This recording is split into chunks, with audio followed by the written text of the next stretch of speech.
আসসালামু আলাইকুম। এই যে সবাই কেমন আছেন? আশা করি সবাই ভালো আছেন। তো আজকে আমি আপনাদের খুবই কম বাজেটের একটা ড্রোন সেটআপ দেখাবো।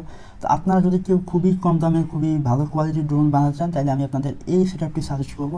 তো আমি প্রথমে আপনাদের যেটা দেখাবো সেটা হলো আমাদের ড্রোনের ফ্রেম। তো এই ড্রোনের ফ্রেমটা আপনারা যদি দেখেন, মানে ড্রোনটা ফ্রেম আমরা সাধারণত 330 বা 450 মিলিমিটার বা 500 মিলিমিটার যে ফ্রেমগুলো ব্যবহার করে থাকি, ঠিক সেম রকমের দেখতে ফ্রেম, বাট এটা শুধু কোরলেস মোটরের জন্য। তো আপনারা ঠিক এই ফ্রেমের সাথে এই ধরনের কিছু পার্ট পাবেন, যেগুলো আমাদের বড় যে ফ্রেমগুলো আমি ব্যবহার করি তার মতো হুবহু দেখতে। এরপরে আমাদের সাথে রয়েছে ল্যান্ডিং আর্ম। তো ল্যান্ডিং আর্মগুলোও ঠিক আমাদের বড় ফ্রেমের মতোই। আমাদের এই ফ্রেমের সাথে আমাদের লাগবে সেটা হলো আমাদের কোরলেস মোটর।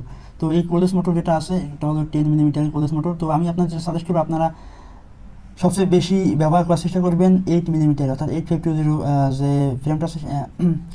তো আপনারা অবশ্যই 8520 যে কোরলেস মোটর আছে আপনারা সেটি ব্যবহার করতে পারেন, এবং তার সাথে থাকবে 55 মিলিমিটারের প্রোপেলার। তো আমাদের এই 10 মিলিমিটার মোটরের সাথে আমাদের যেটা লাগবে সেটা হলো আমাদের এই ধরনের 75 মিলিমিটারের প্রোপেলার লাগবে। এগুলো সাধারণত ডিজাই টিলোতে ব্যবহার করা হয়। আমাদের ওই যে মোটরটা আছে এবং এই প্রোপেলার সেগুলো সাধারণত ডিজাই টিলো যে ড্রোনটা আছে তার সাথে ব্যবহার করা হয়।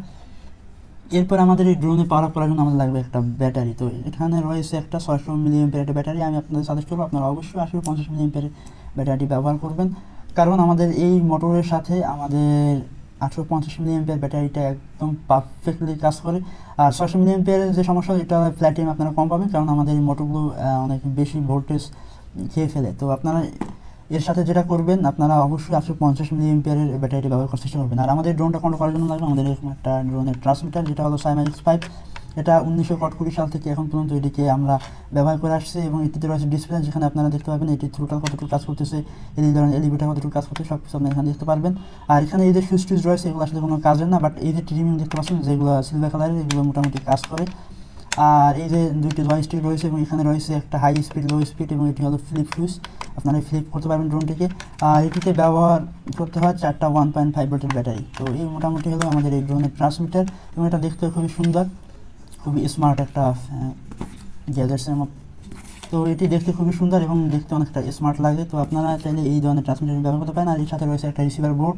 তো আমি এটির ক্ষেত্রে আপনার যেটা বলবো, আপনার অবশ্যই এই রিসিভারটিকে সাবধানে ব্যবহার করবেন, কারণ এর আগে আমি অনেকেই দেখছি যারা ড্রোনের মোটর সোল্ডারিং করতে গিয়ে এই রিসিভারের যে ভিতরে যে পেনিয়াম, তো তো আমি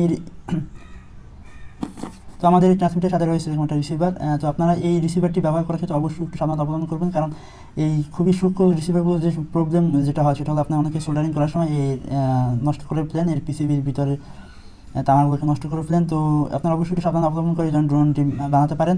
আর এটি মোটামুটি যদি আপনি চান বেসিক হিসেবে যেটা ড্রোন বানাচ্ছেন, তাহলে আপনাদের বলবো আপনারা এই কম বাজেটে এই সেটআপটি নেন। আর যদি কেউ ব্রাশলেস মোটর দিয়ে ড্রোন বানান, আমি অবশ্যই আপনার সাজেস্ট করবো আপনারা কোরলেস মোটর ড্রোন আগে কয়েকদিন প্র্যাকটিস করে এরপর আপনার ব্রাশলেস মোটর দিয়ে যান। অনেকে দেখা যায় যে শুরু থেকে ফ্লাইট কন্ট্রোলার দিয়ে ড্রোন বানানোর চেষ্টা করেন, সেক্ষেত্রে যে প্রবলেমটা হয় সেটা হলো আপনাদের ড্রোনটা আপনারা ক্র্যাশ করে ফেলেন। তো আপনি যদি আগে এই ধরনের ছোটো ছোটো কোরলেস মোটর দিয়ে ড্রোন বানিয়ে প্র্যাকটিস করেন, দেন আপনি যে কোনো ধরনের ফ্লাইট কন্ট্রোলার দিয়ে যে কোনো মুহূর্তে যে কোনো সময় ড্রোন ফ্লাই করতে পারবেন। আর আমাদের ওই যে ব্যাটারি আছে সেটি চার্জ দেওয়ার জন্য লাগবে এরকম একটা চার্জার। তো আপনারা চাইলে বিভিন্ন কোয়ালিটি বিভিন্ন রকমের চার্জার পেয়ে যাবেন। আমি আমার অনেকগুলো ভিডিওতে আপনাদের এই ধরনের চার্জার দেখিয়েছি, এবং আরও অন্যান্য অনেক বিভিন্ন কোয়ালিটি বিভিন্ন আপগ্রেডেড বিভিন্ন ধরনের আপনাদের আমি চার্জার দেখিয়েছি। তো আপনাদের ইচ্ছা অনুযায়ী আপনারা নিতে পারেন, তবে এটি খুবই সিম্পল একটা চার্জার এবং সবচেয়ে কম দামি চার্জার হচ্ছে এটি। তো আজকে আমি আপনাদের খুবই কম বাজেটের কিছু ড্রোনের পার্ট দেখালাম। তো এগুলো মোটামুটি আপনাদের যে বাজেট করতে হবে 3 থেকে 3.5 আপনাদের এইটির জন্য বাজেট করতে হবে। তাহলে আশা করি আপনারা মোটামুটি একটা ড্রোন বানিয়ে অনেক দিন ফ্লাই করতে পারবেন। এমনকি আপনারা চাইলে এটিকে আজীবনে ফ্লাই করতে পারেন যদি আপনাদের বাইকে থাকে। তো আমি এটি 2018 থেকে এখন পর্যন্ত এটিকে ব্যবহার করে আসছি, খুবই ভালো সার্ভিস পাচ্ছি। আপনারাও আশা করি খুব ভালো সার্ভিস পাবেন। তো এই ছিল আজকে ভিডিও, দেখা হবে পরবর্তী কোনো ভিডিওতে। খুদা হাফেজ। আর ভিডিওটি লাইক দেন, কমেন্ট করে জানান ভিডিওটি কেমন লাগলো, আর চ্যানেলটিকে সাবস্ক্রাইব করবেন আর আমাদের সাথে থাকবেন। খুদা হাফেজ।